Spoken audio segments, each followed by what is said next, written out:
Hi friends, welcome to Ammavin Samayal YouTube channel. நான் உங்கள் கார்த்திக்.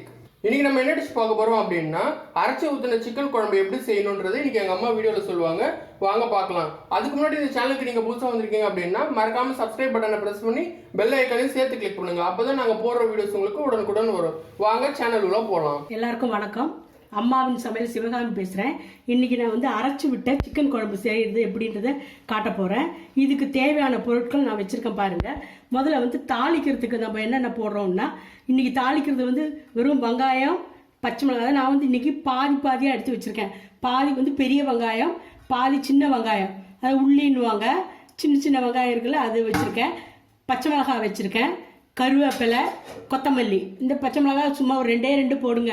அப்போ தான் எப்போவுமே எந்த ஒரு குழம்பு செஞ்சாலுமே டேஸ்ட் கொடுக்கும். இப்போ இதெல்லாம் தான் நான் தாளிக்கிறதுக்கு வச்சுருக்கேன். அரைக்கிறதுக்கு என்ன வச்சுருக்கேன் பாருங்கள். இங்கே வந்து மிளகு, சீரகம், சோம்பு, பூண்டு, இஞ்சி, தக்காளி, தேங்காய் கொஞ்சமாக வச்சுக்கோங்க, நிறைய தேவையில்லை. ஒரு அரை முடியில் கூட வேண்டாம், ஒரே ஒரு பத்தை அப்படின்வாங்க. நிறைய தேங்காய் ஊற்றாதீங்க, கொஞ்சமாக ஊற்றுங்க. இங்கே 1/2 கிலோ கறியை வந்து நான் என்ன பண்ணியிருக்கேன், கழுவிட்டு க்ளீன் பண்ணி அதில் வந்து மஞ்சள் தூள், மிளகாய் தூள், உப்பு 3 சேர்த்து ஒரு 1/2 hour ஊற வச்சுருக்கேன். எப்போவுமே குழம்பாகட்டும் பிரியாணி ஆகட்டும் எது செஞ்சாலுமே நம்ம இந்த கறியில் வந்து செய்யக்கூடிய பொருட்கள், அதாவது மிளகாத்தூள், உப்பு எல்லாத்தையுமே ஒரு பாதி எடுத்து இதில் போட்டு கொஞ்சம் பெசரி வச்சுக்கோங்க. ஒரு 1/2 hour ஊற வச்சுக்கோங்க.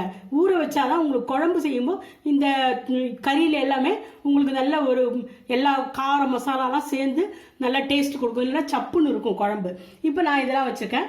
பத்தாவதுக்கு இங்கே பாருங்கள், உப்பு நான் பாதி உப்பு எடுத்திருக்கேன். பாதி இதில் போட்டிருக்கனால பாதி உப்பு, கொஞ்சமாக மஞ்சள் தூள், இங்கே மிளகாய் தூள், சிக்கன் மசாலா கொஞ்சம் வச்சுருக்கேன். சிக்கன் மசாலா கொஞ்சமாக வச்சுருக்கேன்.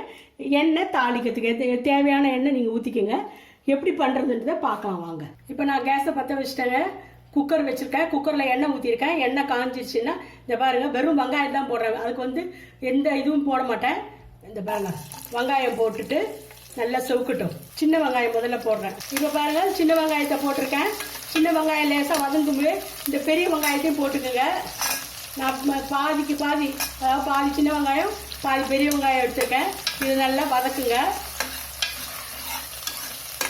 நல்லா வதக்கிட்டு அதுக்கப்புறமா இந்த பச்சை மிளகாய், கருவேப்பிலை, கொத்தமல்லி எல்லாத்தையுமே போட்டுக்குங்க.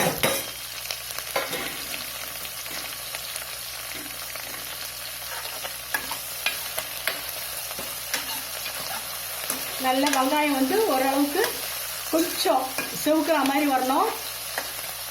ப்ரௌனிஷ், ரொம்ப நல்ல ப்ரௌனிஷ் ஆகும்டா, கொஞ்சம் நல்லா வதங்கினா போதும். இந்த வதங்குற நேரத்தில் என்ன பண்ணுங்கள், கறி நாங்கள் வச்சுருக்கோம் பார்த்தீங்களா, இதில் வந்து உப்பு, மிளகாத்தூள், மஞ்சள் போட்டு வச்சுக்கல, இந்த கறியையும் போட்டுருங்க. எதுக்காக சொன்னோன்னா அந்த வெங்காயத்தோட கறியும் நல்லா ஃப்ரை ஆகும்.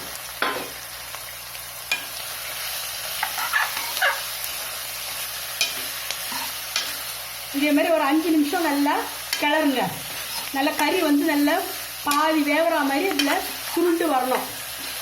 இந்த சுருண்டு வர்றதுக்காக நம்ம என்ன பண்ணோம், அதில் கூடயே கொஞ்சம் உப்பு போட்டிருக்கோம் பார்த்தீங்களா, அந்த உப்பையும் போட்டுருங்க. ஏன்னா இதுலேயே ஆல்ரெடி உப்பு இருக்குது.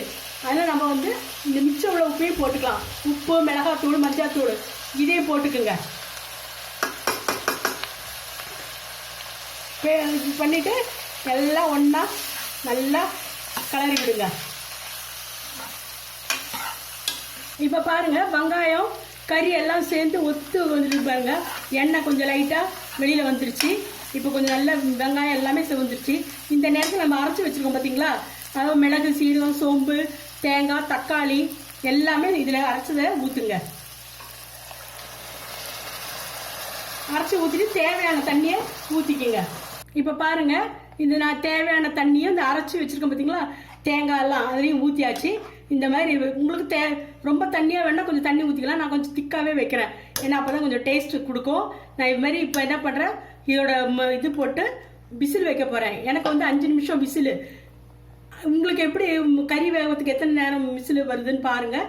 பார்த்துட்டு அதுக்கேற்ற மாதிரி இறக்கிடுங்க. இறக்கிட்டு நான் உங்களுக்கு பவுலில் போட்டு காட்டுறேன். இப்போ பாருங்கள், நான் குக்கர் ஆஃப் பண்ணி விசில் எடுத்துட்டேன்.